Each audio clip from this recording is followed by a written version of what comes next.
Well, ladies and gentlemen, I am back. Yes, I am back. I am back. Did I say I'm back? I didn't think I made sense with that. Let me say it again. I'm back. Yes. I was actually supposed to make a video, I think, I was planning to make it last week, then I'm like, make it yesterday, and I'm like, no, let's just make it on Monday. But then it's like, I started getting emails. I started getting comments from my last 5 videos. Hey, you haven't made a video. What's going on? Are you okay? Then I had this email sent by a girl who was very emotional, like, I've been looking for your videos for the past 5 days. Why haven't you uploaded something? Please, I need this. I need it for my sanity. Actually, with my videos, you'll get insane. But, so I'm like, okay, fine. I'm back. I'm making my astrological video here for you guys. And the reason why I couldn't make it in the last 5-6 days, this is actually the longest I have not made a video in like 6 years, because I was just, my voice was so bellowed. It's like I probably sounded like a grandfather of Amitabh Bachchan. Like, yes, ladies and gentlemen, today we're gonna be doing the video of Venus, Mars, and Ketu. So let's do it. That's exactly what I was sounding. And so finally, I'm like back to I would say 70%, and back in full swing. So today we are going to be covering and continuing our video of 3 planetary conjunctions, meaning conjunction of Venus, Mars, and Ketu. And what happens when Venus, Mars, and Ketu are conjunct together in your horoscope. So, and if you do not know where your Venus is placed, what sign it's in, what house it's in, all your other planetary placements, all my books, astrology, conjunction, and aspects of the speed of light, include my full astrological report and consultations. For that, check out the links here. Otherwise, let's get started with our conjunction video. So, Venus, Mars, and Ketu. This is a very, very heavy conjunction. And I'm going to pretend like these 3 planets are conjunct very closely in your horoscope. And you got to understand the dynamics of each planet when you study a conjunction, because Venus is what? Relationships, love, spouse, girlfriend, wife. It's a spouse for both men and women, or unless if you're, let's say, a lesbian, then it represents your spouse as well.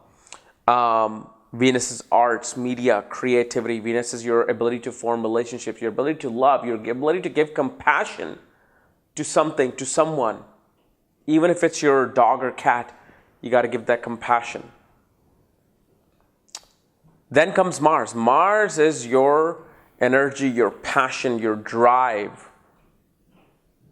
Mars represents the neediness to conquer something. Want to accomplish a goal. Like, people who are very goal-oriented in this life, strong Mars.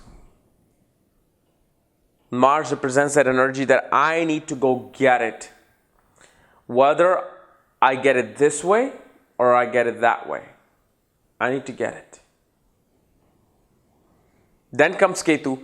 Ketu is a planet, very mysterious, very explosive, spiritual, violent, chaotic, isolated. This is a planet that is very hard to understand. It's easy to understand Rahu. Rahu, you just know you're going to get something unexpected, most likely malevolent energy, or something very materialistic, something very unusual. With Ketu, it's unusual, but it's like Ketu may either make a person a saint, or make a person a rapist, or make a person a terrorist, or make a person a scientist. This is why it's very unpredictable to study anything with Rahu and Ketu.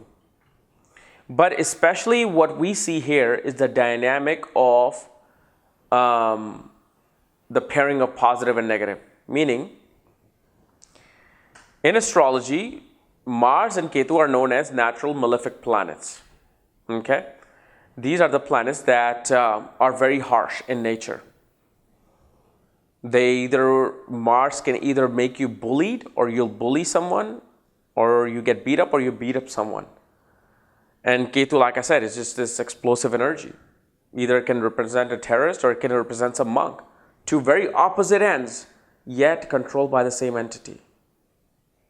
So what happens when these three planets are conjunct? Well, you got to understand that out of these three energies, Venus is the softest. Compared to these two monkeys, Venus is the softest.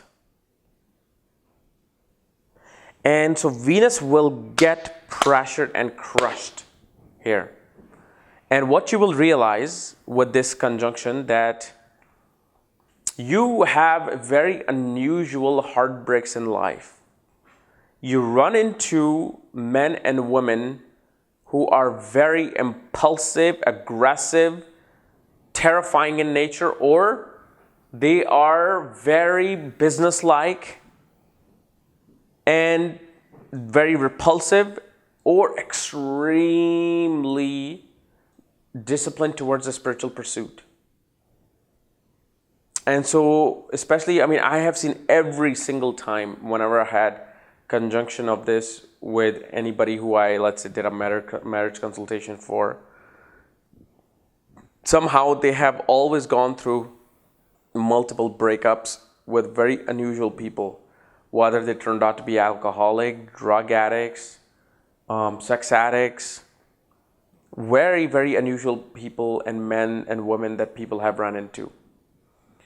And especially you got to understand that this conjunction, on the positive side, on the pros, brings a spouse who's a very determined A personality spouse. Meaning, if something goes wrong in your life, they're the last one to react negatively to it. They're the last one to feel sorry for you. They'll be like, this is nothing.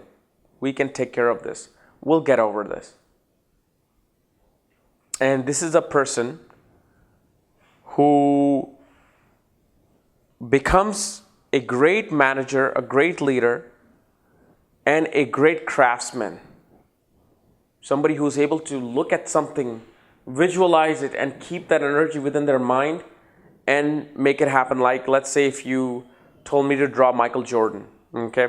I saw Michael Jordan's face, and I would be able to draw it on a sheet of paper in less than, like, especially if you told me to draw Michael Jordan on a paper, I can just do an outline of Michael Jordan in less than 10 seconds, and I'll know, okay, this is Michael Jordan. So they have that great energy to visualize something. But on the con, what happens is marriage happens late.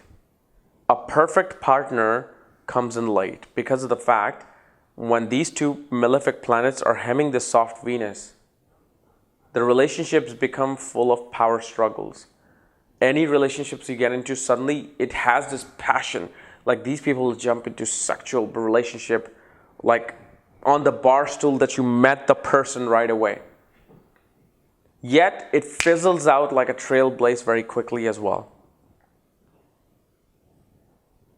And especially with this conjunction, it's very important to look at your Navamsha. Very important to look at your Navamsha, Sastyamsha, to see the true dignity of Venus. Because see, birth chart really represents the circumstances and the early life. When you're really just a very young tree and you're dealing with these conjunctions in a very immature manner, you're dealing with people who are coming in your life in a very immature manner.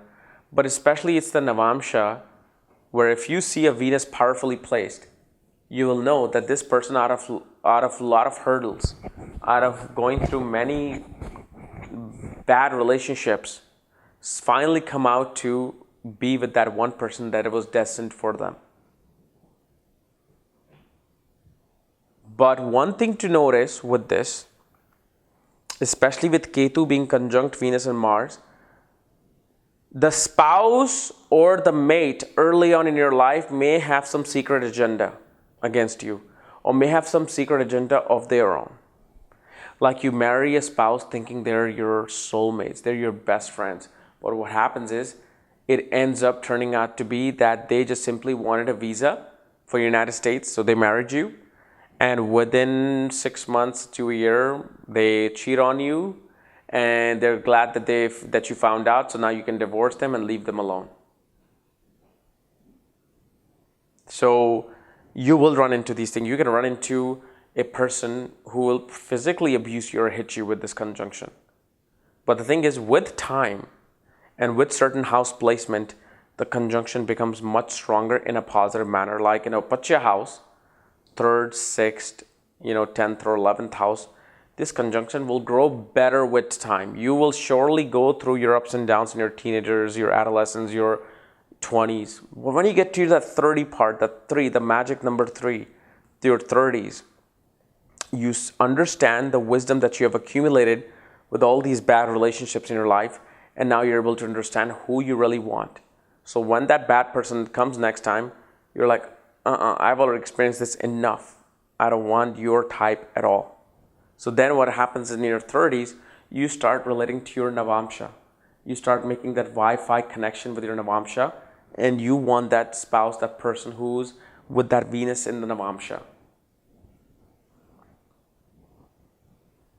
So this is a conjunction where you have to be very, very careful who you date. Whenever you date anybody, especially your first prom date, your high school date, your college date, you better literally hire an investigator and just look in their background.